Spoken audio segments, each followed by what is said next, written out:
In the world of novel writing, people are often segmented into two camps: outliners and pantsers. Pantsers are the ones who write by the seat of their pants. That's the idea. But you don't actually have to be one of these. Many published novelists, including myself, aren't one or the other. Here's how I plan without locking myself into a full-blown outline. Let's go.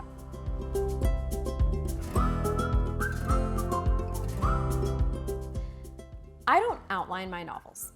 I never have. But with the first novel draft I ever wrote, not only did I not outline, I did the opposite of outlining. I Googled how many words are in a novel. The internet told me 70,000 words, and so I just wrote until I hit that number. When I finished, I had a story that I ended up having to rewrite about 20 times before I could get a literary agent. But in that process, and in the process of writing and selling my next two novels after that, I discovered a different approach. Now, this approach is not outright pantsing, which, by the way, is not even a term that I knew until fairly recently. I didn't know that's what it's called when you don't have a plan. And this approach is also not outlining.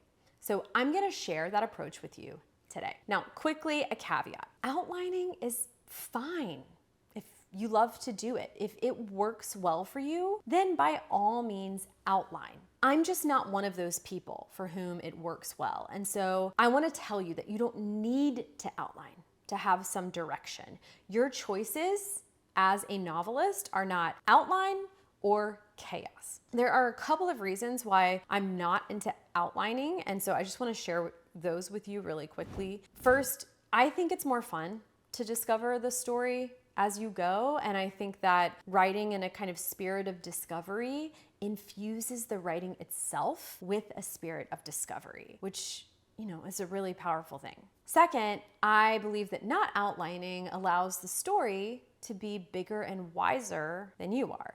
And third, you don't actually need to outline. And yet, a really big benefit of outlining is that at least you're writing toward something. So today I want to teach you my tool for writing towards something that isn't an outline. In lieu of an outline, we are going to set what I call a story destination. And then your task becomes finding a way to get there. What's a story destination? Well, it's like dropping a pin on a map and then taking off, figuring out the roads as you go. Now, this isn't actually a physical location where your characters will wind up. My map there was metaphorical. This is an event that you can write toward, and you don't need to know how things are going to turn out for the characters or what exactly will happen at this event. You just want to pick an event so that you can write toward it. Here are a couple of examples of possible story destinations. If it's a legal drama, the destination might be the trial. The case is decided. If it's Cinderella,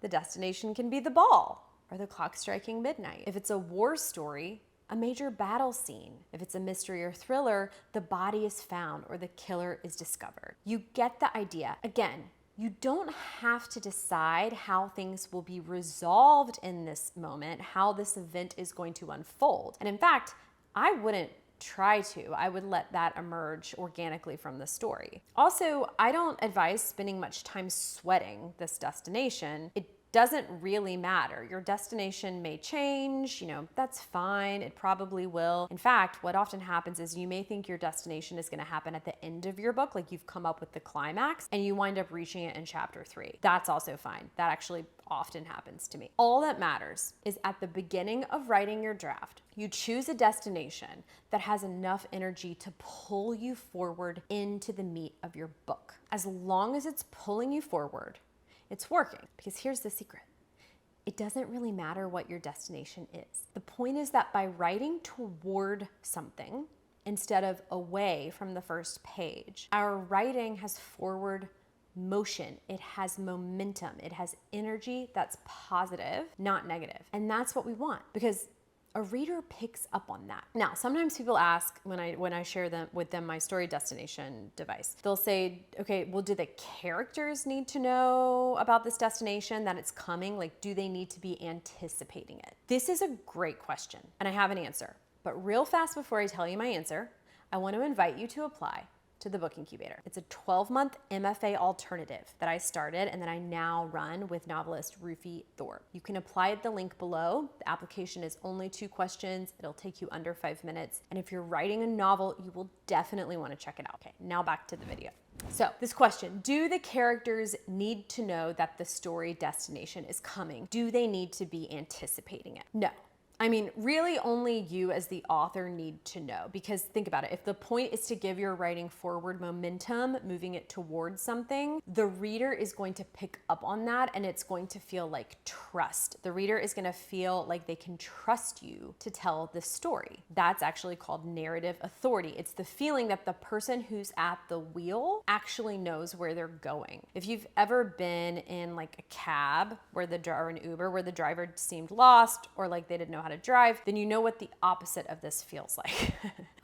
That's sort of, in the writing sense, that's the kind of writing that lacks narrative authority. And if you've ever read someone's work and thought, I don't know if they even know why they're writing this or where this is going, then you know what I'm talking about. It's a very similar feeling to feeling like your driver is lost. Well, having a story destination that you know as the author will help give your writing narrative authority, regardless of how confident you actually are, and regardless of whether the characters or the reader know about that story destination. But I do think a story destination can be especially effective if the characters, and therefore the reader, do know about it, because it gives everyone something to anticipate. In my novel, Privilege, for example, the first story destination that I had in mind as the author was a sexual assault. I knew that it was coming. The characters did not know about it, but I did. I was writing toward it. As I said a moment ago, that kind of knowledge can give the writing narrative authority. But after the assault, the reader of course knew about it, so did the characters, and there was a hearing coming up, a judicial process. That destination, the next one, we all knew about. Me as the author, the characters, and the reader. So I think it was triply effective because not only does that kind of destination that everyone knows about infuse the writing with narrative authority, it also becomes a ticking clock. It's being anticipated. Ticking clocks create suspense, and suspense makes people turn pages. In my first novel, When You Read This, we know in the opening pages that the main character's death is coming. She knows, I knew as the author, and the reader knows. The rest of the story leads up to her death. So that's an example where everyone knew. There's your tool, the story destination. You can use it instead of an outline, and I hope it's helpful. Now, speaking of writing a book, are you writing a book or do you want to write a book? Because if so, I would love to hear from you. When I'm not writing, my mission is to help writers write their dream books. If you're curious to know more, I have a free video walking you through my 4 notebooks method for writing a novel. You can get it, and you can get my free template for using the 4 notebooks method by applying for my program, the Book Incubator. It's a 12-month MFA alternative. The application is only 2 questions. It'll take you about 3 minutes to do. Just tell us a little bit about you and your book or your book idea.